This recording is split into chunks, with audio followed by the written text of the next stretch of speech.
Good afternoon. My name is Kirill. I'm Director of Storage Engineering. Been with SGI for a couple of years now. After joining from server storage as part of the acquisition, I'm going to talk about update on data migration facility,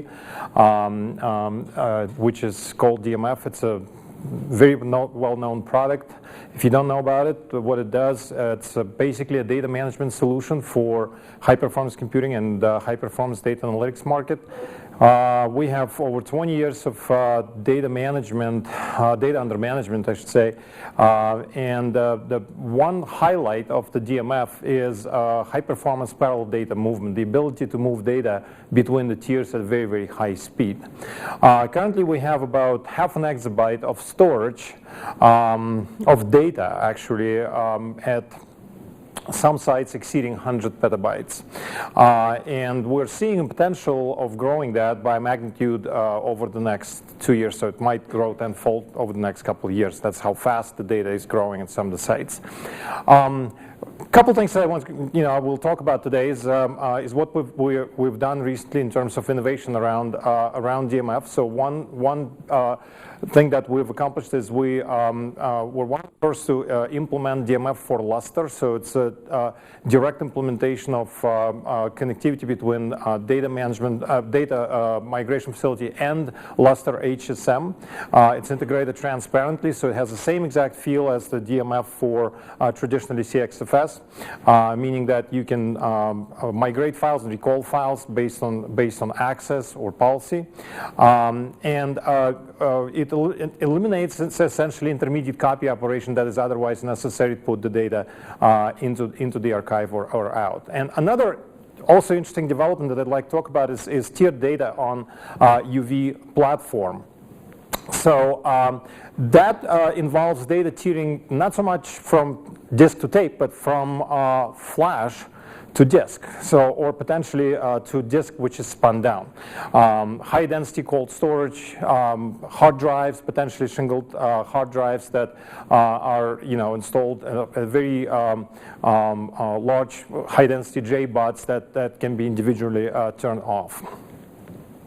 So just talk a little bit about the Lustre. So it is seamless data management. I mean, there's this graph demonstrates that the most recent data exists only in Lustre. Then they sort of trickle down and are become copied into the lower tier using HSM functionality. This happens completely transparently to the user. There's no need to do anything to make that happen. And then after a while, the files kind of get punched out, meaning that the data, the storage that they consume on the actual first tier is released, so that it's available for other data and for other files.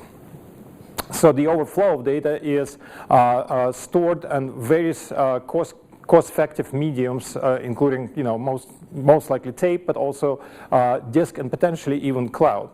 So this is kind of what the DMF for Lustre scenario could look like. So there's traditionally a bunch of Lustre clients talking to OSS and OSTs that could be implemented using flash and disk. And then there's DMF layer that implements HSM, that talks to the HSM API from Lustre and Coordinator, and essentially allows to extend this capacity into the storage to the cold disk, tape, and cloud, depending on the connector that is being used. So this allows the scalability without compromise, as we call it. So we can of course scale Lustre clients. We can scale OSSs and OSTs. We can if we need front end I/O, we scale the OSTs, and if we need to add more capacity, that's when we start introducing HSM that talks either to tape or to disk storage. So that's about Lustre. Now let me talk a little bit about our most recent development around UV300, which is a scale-up machine, and flash. So what we've done is we've taken one of our leading machines that was announced last year. It's a UV300 32 socket machine, which is a single system image with 24 terabytes of DRAM. So this thing runs one single Linux image. And what we've done is, because we have so many CPUs, we have 32 CPU sockets there, so we have 3 PCIe interfaces on each socket. We've installed a bunch of flash cards in there. So we essentially installed 64 flash cards inside that system, and that allowed us to reach up to 128 terabyte flash. Each card is up to 2 terabytes. And that configuration produced 30 million IOPS and 200 gigabytes a second. So that's a pretty staggering number if you consider that a typical storage array is only producing about 1 million IOPS. And that's 4K. That's random 4K.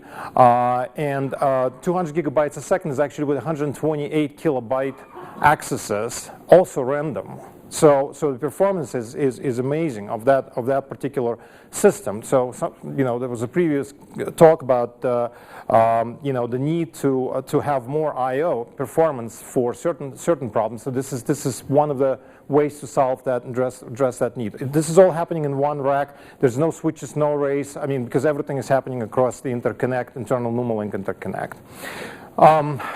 This is possible mostly because we leverage multi-queue capability of NVMe devices.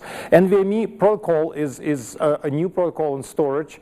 It's sort of a follow-on for all the previous protocols, and in many ways it's a simplification. There's no need for SCSI, there's no need for fiber channel. Essentially, it's the protocol that essentially has multiple ring queues and allows to send the data independently or submit the I/O independently into multiple queues to the storage device. It's designed with flash in mind, and it's what I call the right way to use flash, as opposed to just sort of turn flash into a equivalent of a disk drive. This allows a highly parallel access to the internal flash, and Intel has implemented this very well with their P3700, formerly Fultondale line that we've used in this experiment.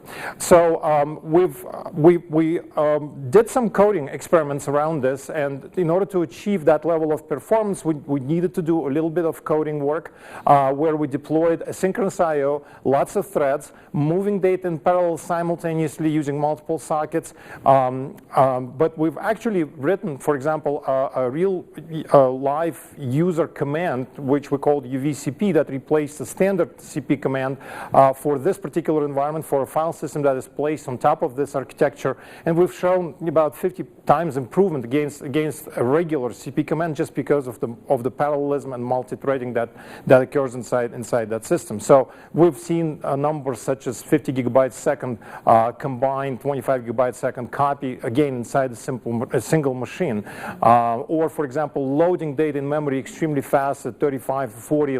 Later we actually showed that it took more time to allocate the memory and map the memory than actually send the data into the memory. So the actual performance is closer to 70 gigabytes a second with 32 cards. So we've been thinking about various ways to deploy that sort of innovative technology. So we've looked at a traditional kind of a Lustre storage environment where we have a bunch of HPC cluster nodes. We figured that if we add an SGI UV machine, a scale-up machine, and simply use a fast storage interface that's talking to the flash storage, we can get the data directly off of the cluster into that machine because of such a high performance available within that system. And then use an HPDA application, whether it's visualization or some sort of implicit solver or whatever we can run inside the scale-up machine. And if it happens to be visualization, then we could get remote users to look at the results of visualization. So this is the example of deployment of this high-performance platform. But what's also interesting is that, going back to the DMF and tiering, is we thought that, well, we could actually extend the capacity. I mean, the capacity of that is fairly large. It's 128 terabytes in one system, but we can extend that far beyond it using the DMF again.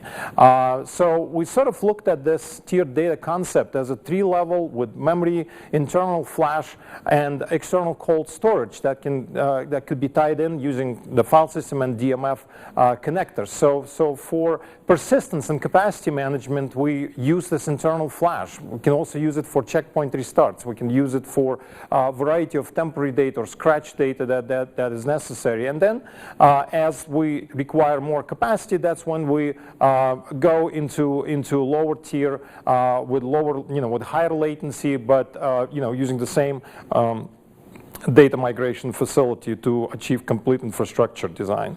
So to look at this, in kind of global picture is it would be the same UV with PCIe flash at a fraction of the of the cost for the performance that it delivers, and tying this in with the cold storage that is on disk, pretty much achieving infinite capacity at the cost of close to the cost of media, right? So as a result, we get transparent data extension, we get great performance and cost. We by leveraging software, kind of a hybrid solution. What's noticeably absent from here is arrays. There's no storage array anymore. There's just compute and storage together in one box on the left, and there's capacity storage, very inexpensive capacity storage on the right. So this is what we believe is a way forward for not necessarily just the UV, but also other environments that could leverage this type of configuration. So for this particular environment, we envision solutions that involve data-intensive HPC, HPDA applications that run on UV, but we also could turn this into a Lustre OSS OST. There's no reason why we couldn't run OSS OST on directly on that machine, maybe a smaller scale machine, maybe larger number of such machines, but then essentially use DMF to again extend the capacity of Lustre file system into the cold storage. We are also thinking about alternative fabric namespace serving. I'll touch upon that just a little bit if I have the time.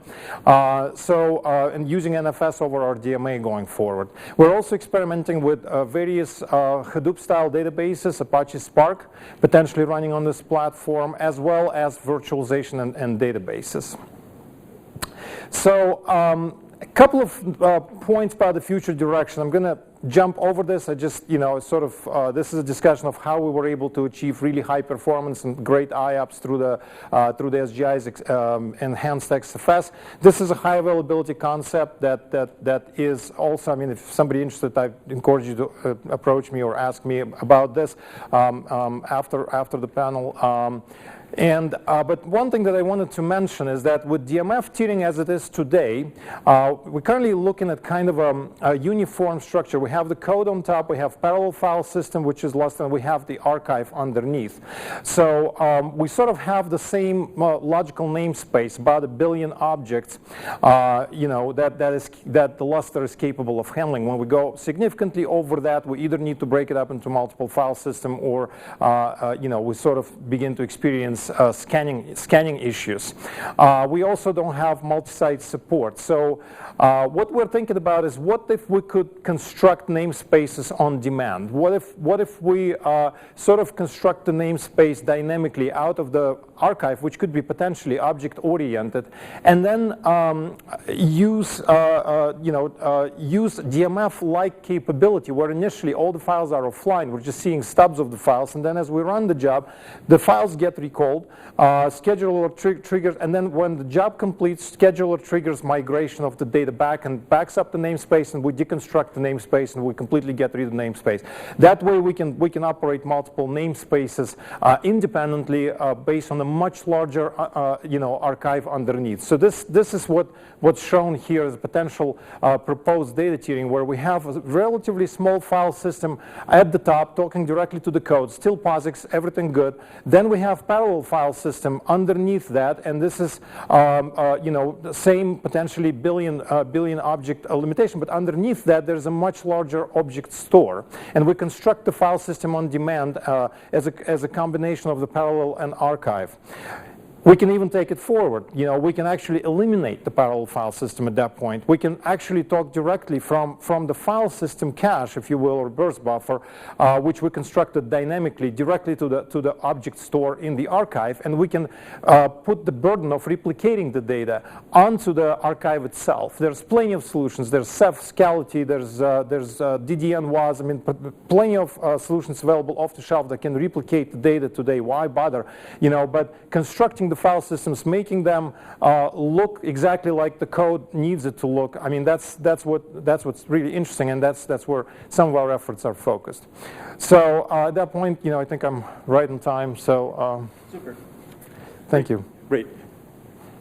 Thank you. Thank you very much, Kirill.